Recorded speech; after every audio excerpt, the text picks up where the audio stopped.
How to set reminders in Slack. If you have been using the Slack application and wondering on how to set reminders on it, don't worry. In this video, I will show you how to do it, so let's get started. First of all, open the Slack application, just like this. After opening it, you will find something like this.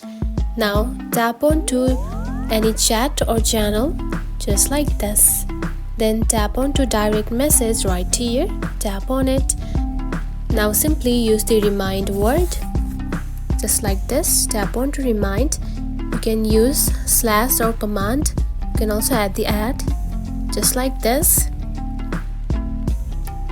And add the reminder, just like this, and send it.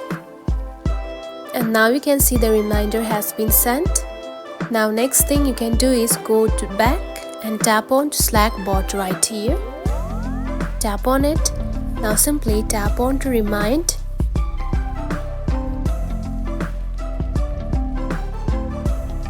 Just like this, and tap on to send.